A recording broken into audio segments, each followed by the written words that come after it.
Live streaming is on.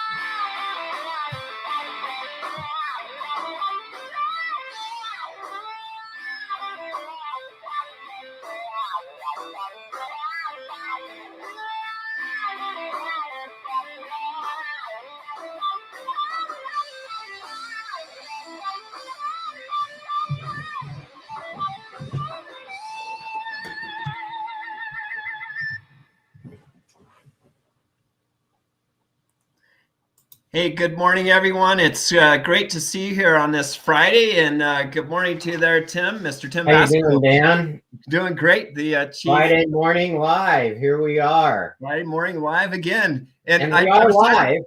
You know, it always surprises me. People say you're doing that live. It's like, yeah, absolutely. So if you're watching, please make sure you hit the thumbs up and please subscribe.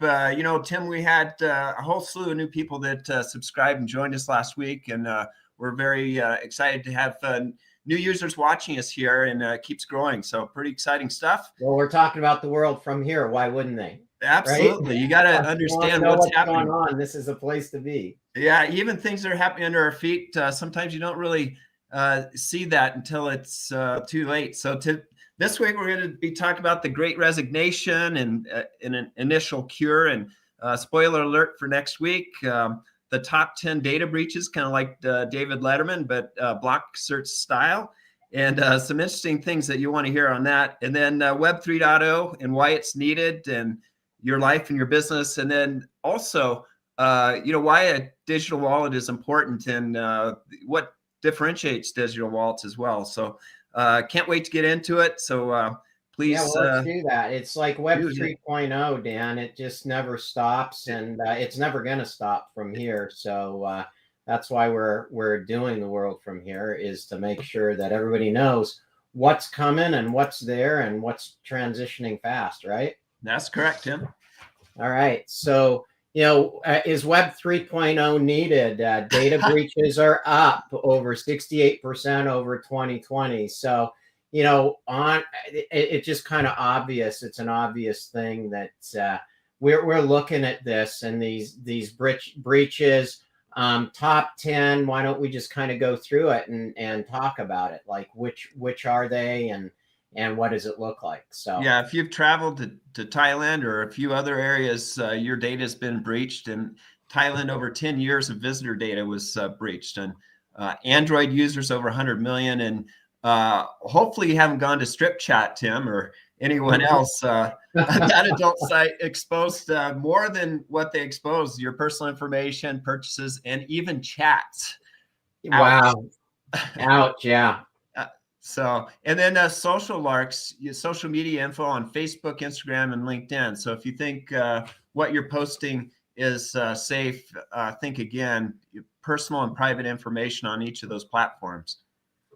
Well, and I think one of the well, let's just keep going here, Dan. Yeah. So we mentioned Facebook right there. So, you know, if you've been Brazil, if you've gone through there, 223 million individuals' data has been exposed in 2020, and Facebook, over 553 million individual personal information, phone numbers, and in many cases where you live, and just pretty scary stuff. And then LinkedIn, 93% of the company's members of all membership. So only 7% didn't get data that is on them. And then the top one, number one at 5 billion, is a cybersecurity firm that is supposed to be keeping things safe for other companies, and they expose 5 billion records. And again, Tim, this is just another Web 2.0 because it's centralized data.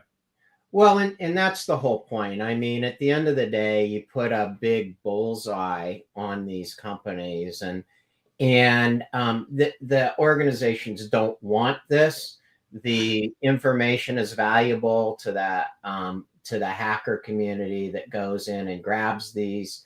This is just top data breaches. There's also all the other types of attacks and malware out there. And, you know, it's become a big industry. It's a part of the internet economy that obviously we'd rather not see. And, but as long as there's the opportunity to do this, unfortunately, it's going to happen. And by breaking that apart and working together in a more of a collaborative model like Web 3.0, decentralized, yes, I mean, now we start solving the problems. The other thing is we talk a lot about identity and de-identity, identify, de-identify, and public keys and things like that. And that's the authentication engine of BlockCerts. It's the ability to come in, do what you need to do, and then protect your data and continue to do what you're normally needing to do and want to do with technology. And, you know, I think that's going to be that big mind shift for businesses. I mean, even these businesses and the people behind them, it's like, that's how you use BlockCerts blockchain. That's what it's about. Like, and you know, we point this stuff out not because we're saying "told you so," even though we are saying "told you so." But the reality is there are ways to achieve the goal of a more authenticated and secure business model on the web, as opposed to the stuff that we keep seeing over and over again. It's not getting any better. So moving on from that, you know, and I think we kind of have this out of line, and I want to go forward one as long as we're talking about security. Yes. But even crypto.com got hacked. Okay, so why? Like, what's happening there? Isn't this a Web 3.0 company? And the truth of the crypto market is that it's a market selling Web 3.0 philosophy, operating on Web 2.0 technology for the most part. Right. And I always tell people that the blockchain is secure, but it's how you get there. Yeah, exactly. It's not. And it's the functionality that is coming out. This, you know, the focus has been in blockchain and in crypto, obviously, on the trading, the financial opportunity, the model, still a pretty low overall adoption rate. But when you look at actual function, like the actual utility of the stuff, that's why we talk about utility, is even the companies that are in the business need the tools that we've been building and that we've launched at BlockCerts. So it's quite an interesting evolution, and the way it's going, a roundabout way. It's certainly not a direct line, Dan. Yeah, for sure. So, you know, back to the slide we were on for a moment before. Cambridge Analytica, Facebook, $5 billion fine, and now Facebook, the company formerly known as Facebook, now Meta, wants to sell NFTs. What's up with that? Yeah, I mean, they have a huge, you know, database of people, et cetera, but 2.0 versus 3.0, you know, just be aware of what you're doing. And, you know, will you trust somebody who just had a $5 billion fine in the last few years on selling your data, et cetera? So, yeah.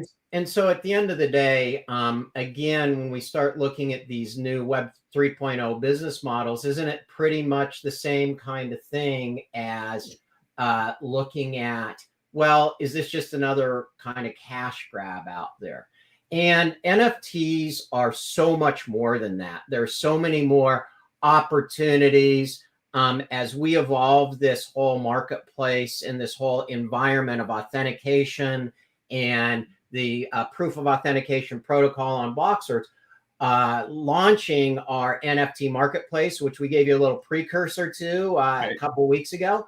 This is really where we start looking at the foundation and the fundamentals of NFTs beyond just, hey, it's another cash grab. I read one about Facebook saying, Facebook wants to sell NFTs to your grandparents. Of course they do. Like it's a way to generate revenue, but is that really what this should be about?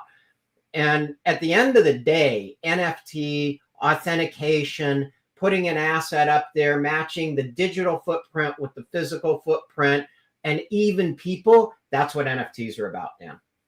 Absolutely. And I've had a lot of calls this week regarding NFTs. I see that Matt's joined us, Jim has joined us. Thanks for joining us today.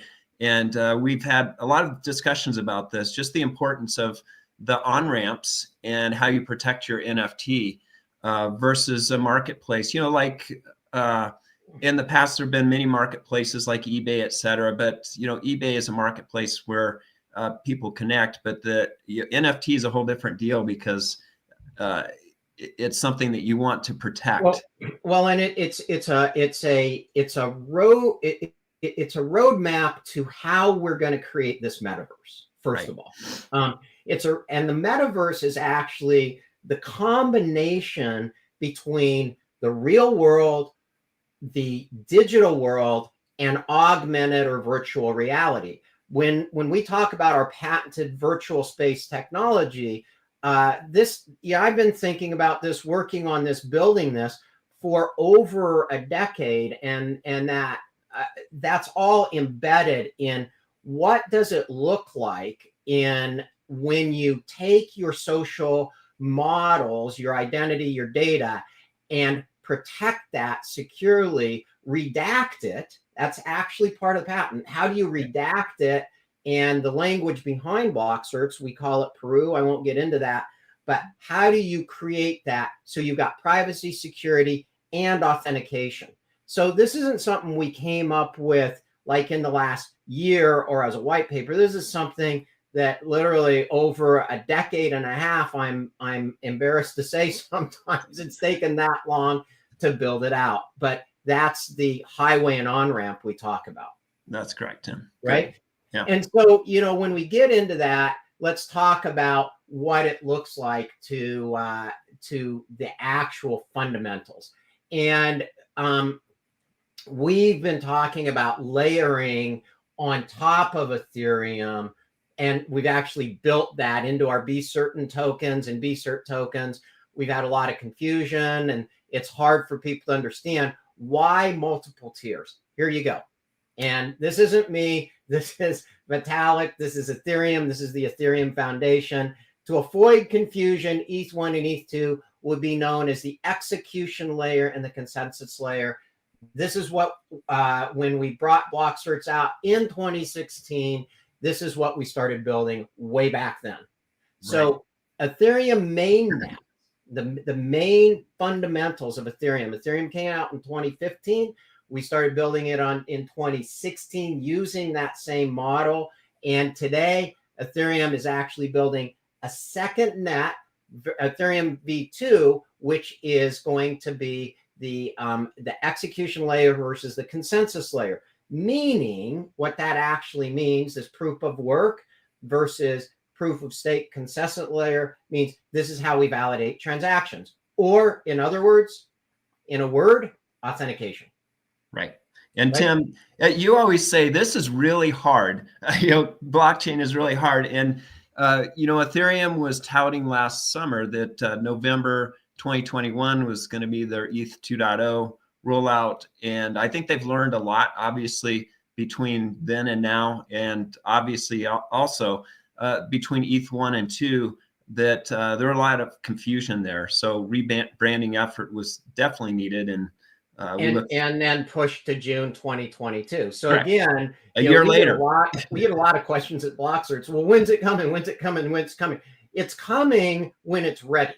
That's the point, because the last thing you want to do in an important technology is throw it out there. Now, a lot of companies do that. They throw it out there, and that's kind of been what I call skinny app layer technology.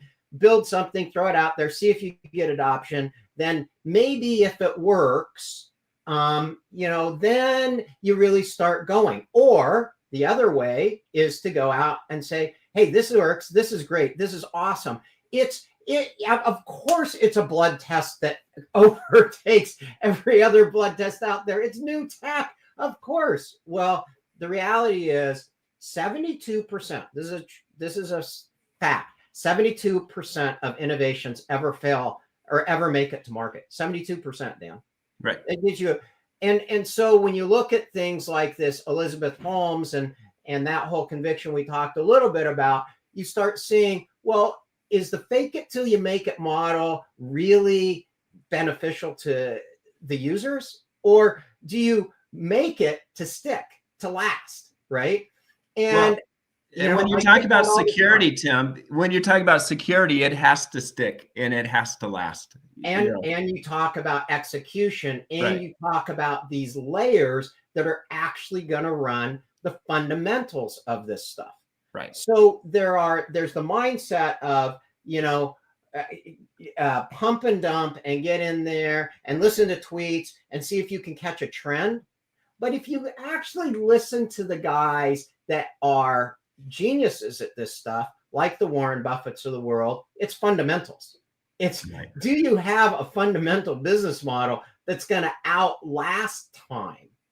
And there's a guy who built his entire legacy and genius on building on fundamentals, right? And I think he did okay, right? I think not too bad. Yeah, well, not too bad, and especially for a technology that individuals are predicting will compound at 68% per year for the next 10 years. That it's just transformational. Yeah, and if you're in the right place, how do you capture part of your 68% and make that a long-term strategy in your accumulation of participation of whatever you're trying to accomplish with technology, whether you're a buy and hold token holder, you are building a business, transforming your business model, what have you. It's about that layer that you sit on top of and you go, oh, that's how I build this to last. Now, if you want to do it quick, we saw ICOs in 2017. We've seen lots of quick and dirty models, and where are they today? Right. It's like the great gold rush. A lot of people went bankrupt in that, but the picks and shovels, the technology or the underlying infrastructure platform is what, moves along for the future. Exactly. So I think this is a really relevant thing that it may have just kind of passed by a lot of people, but this is incredibly relevant as to where the mentality is. And as so is this, which is here comes crypto compliance. And that I love the headline, the White House wants crypto rules as a matter of national security. Well, of course, right? This is a matter of where is crypto? What does the Bitcoin and digital currency mean to the sovereignty of money and nations and how nations run? This goes all the way back to fundamental economics and that idea that we talk about all the time, Dan, trustonomics, right? Right. And so it's not surprising that there's going to be compliance. Does that mean that the bottom should fall out of crypto and things like that? No. What it means is you should have a good strategy, a good plan, tools, a vault, things like that to actually model and work on what is your participation in this marketplace. Yeah, and Tim, to me, it means that this is going mainstream. We finally have so much momentum that when something goes mainstream, you're going to have compliance. You're going to have other things that transpire, but this isn't going away. And it looks like Biden's whispering to you there, Tim. Yeah, he is. We've had a few conversations. I'll bet. Yeah. But anyway, then we go into, speaking of mainstream, Dan, what is mainstream? And for those of you that don't know, Y Combinator is a very famous accelerator program out of Silicon Valley. And this was a headline, Y Combinator alumni.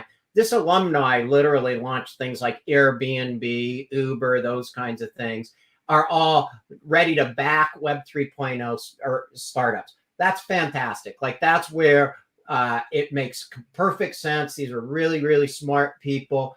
Don't always agree with the former business models, but it did build the technology layer that we sit on today in Web 2.0.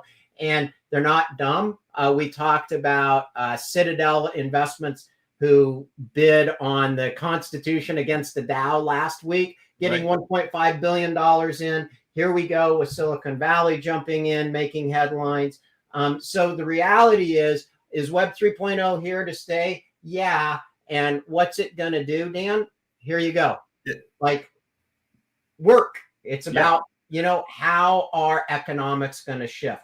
What is driving this workforce after this pandemic, these lockdowns, work from home, come back, don't come back, all the things we talked about in 2021, the big fail of Apple CEO saying, you're coming back to work. And everybody's saying, no, we're not. No, we're not. No, we're not. And if you try and make us, we're just going to quit anyway and go find something else to do. And now we have this tight labor market. People are 90% burned out, right? They're done. Yeah, like, they feel the old 2.0 model of everything. Yeah, and a really interesting interview there. People are feeling disconnected. It makes sense because they're working from home. But what are some of the opportunities to connect people? It's a different type of management, and there is much that needs to be done in terms of working in a new economy, which we know the gig economy has taken hold, and people like working from home or wherever they're working from, but they're burnt out. So and they're finding other ways to work for other companies as well. So it is a big wake-up call for the C-suite. So, I guess when it comes down, as you said, it's a wake-up call for the C-suite. And what will it look like? What would a company that's completely decentralized, that lets people work anywhere in the world, and that has gives people complete autonomy, looks for self-starters, measures productivity, helps people come together as on their terms and still reach business goals and objectives? What would that company look like? That would, and completely digital, like completely able to work from anywhere with complete trust, bringing people across, cultural boundaries and distance boundaries and everything. What would a company like that look like? And we asked that about 9 years ago at BlockCerts. It would look like BlockCerts. That's what it would look like, because that's what we do. We're in 5 continents. We've created an organization that is in 5 continents, 14 countries, hundreds of people participating at various levels, doing what they do. And this team certain, this authentication of everybody knowing where they're at, everybody participating in the economics and the tokens and the Be Certain tokens that we have and Be Cert tokens we have at BlockCerts. Like, that's how we drive it, down to the all team, global all team, welcoming new family members like Kevin's baby into the world, as you can see here. This is real. This is what we do every single day. And we've been doing it for coming on, which it's even amazing to me, a decade. And so, when I look at tech that actually works, and I look at this whole thing, I distinctly remember 2017, I sold my last piece of commercial real estate, Dan, and had distributed. And it was hard. It was hard standing in that building and going, wow, like 4,500 square feet that was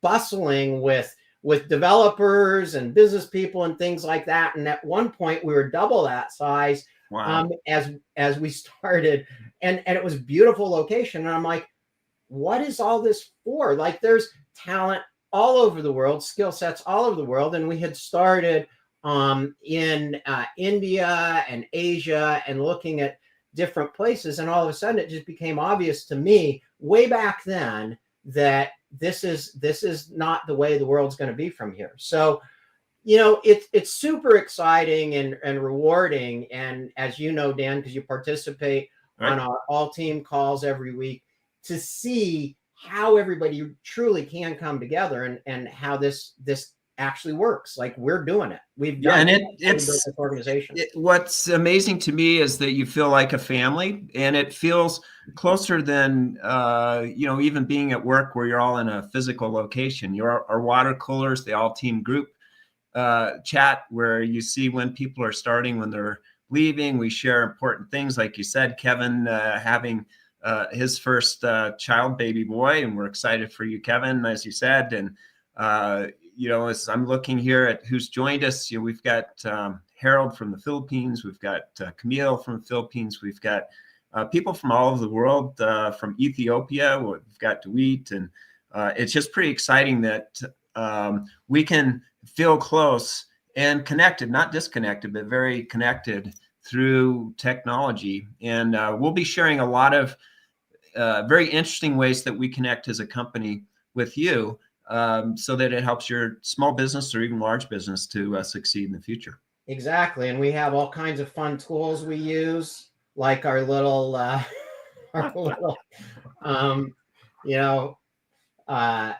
things to recognize people and have people talk and be excited about what's going on and so forth. So this is all done through our platform, and we've got an amazing team. So one of the really powerful things about Web 3.0, if you think about what's happening, is people get to build it, they get to use it, they get to participate in the upside of the organization and the company, and they get to start exploring what it looks like to have new ways to reach their personal goals while they work together as a team to reach the team's goals and the mission. And that's what we're about at BlockCerts. So I think every business is going to start seeing that that's a better business model, right? Flexibility, freedom, and a future that each person has their own vision of the future. And that's the way it should be. Like, why should we have to take our entire lives and say, we're stuck in this mode and have to be tied completely to this set of rules? We all can build our own rules together and collaborate. We can, and it's much more than just a Slack chat. It's an overall command center to do all of your business. And it, as I said before, transformational when you see the ways that new technology can really transform your business and how you communicate, how you connect. And then, spoiler alerts for next week, Tim. We're going to be talking more about this next week. We're going to talk more about how these elements, and we're kind of out of time here, but how these elements actually are functional right now on the BlockCerts blockchain, how you can adopt them, and the cool stuff that's actually happening. So with that, again, we try and keep these short, especially on our off week, our second week. So we're just highlighting where the world from here is going. Web 3.0 is now. There is a future out there. You can be part of it. You can start building your own business models by and having that choice. That's why we call it the choice program. And I still love this. What will you do in Web 3.0? Anything you want. So anything you want. Anything Absolutely. you want. That's where the world's at. That's the world from here. And that's not just for business owners. That's for everybody. People who choose to be part of a mission, as our team from BlockCerts, and people who choose to start a new business model or take a stab at NFTs or whatever. That's what we're here for. And very cool tools to do that, and a platform to bring that forward. So with that, I'm gonna close here, Dan, and say, everybody, please stay safe. It seems like the trends are going the right way with health. So stay healthy and get Web 3.0 digital. Absolutely. Thanks, Tim. And definitely give us a thumbs up and subscribe if you haven't. We have a slew of new people that keep watching, and want to make sure you subscribe and ring the bell so it gives you an alert of the next one. But share with your friends. Bring other people into Web 3.0, and we'll get your feedback and comments and keep bringing more and more knowledge forward so everybody can be part of this. Absolutely. Okay, thanks. Thanks for joining us, everybody. Have a great weekend, everybody. Thank you. Thank you.